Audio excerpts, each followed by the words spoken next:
One of the most effective rehabilitation strategies for improving function, decreasing pain, is one that is yet to kind of fully be understood or comprehended by the medical community. Many find themselves arguing over static positions, lumbar flexion under load, rotary components, lateral flexion, etc., while kind of missing the point. Our focus should be on the appropriate functional movements which build movement ability and confidence, allowing our patients to achieve those prerequisites of stability, tissue integrity, muscular strength, and neural coordination for all the tasks of life. The fact is, our society is inducive of poor movement, and without the proper education, your standard doctor or allied healthcare professional is not likely equipped to assess or treat this issue accordingly. In fact, Dr. David Johnson, neurosurgeon, considers movement dysfunction to be the primary cause for musculoskeletal nociception and inflammation.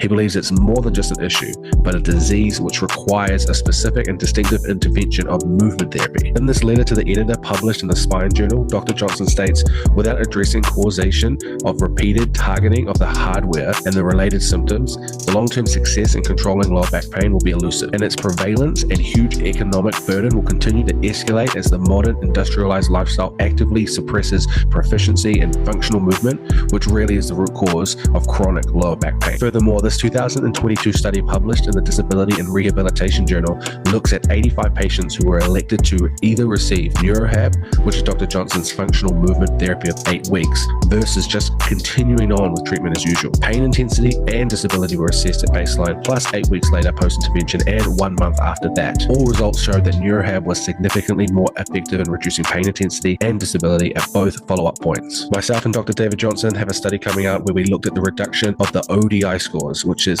kind of like a disability index. ODI scores pre and post-intervention decreased by 48% over the 8-week movement proficiency and exercise program. These results were consistent with previous research that has been done also. Additionally, I have a case series coming out which looks at 3 separate case studies of which we saw the implementation of movement therapy result in a huge reduction in pain and disability for the lower back and the shoulder. In fact, the idea around teaching someone to be physiologically and neurologically stable with the ability to control and coordinate the appropriate movements in a competent fashion is much better than demonizing certain static positions and scaring people into thinking the body is not resilient or capable of movement. In fact, in the 90s, McGill and co. witnessed an injury in real time, as the whole thing was caught on live X-ray video footage. The intent of the study was to observe how lumbar ligaments and IVDs resist trunk movement under load with powerlifters.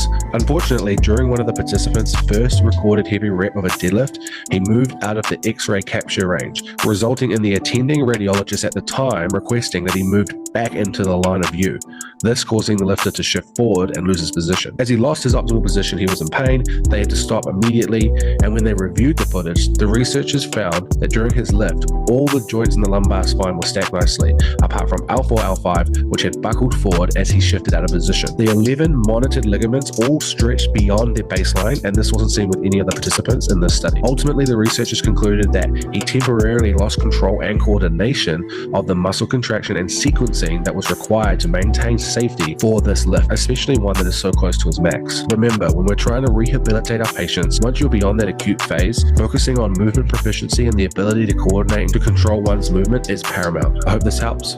Peace.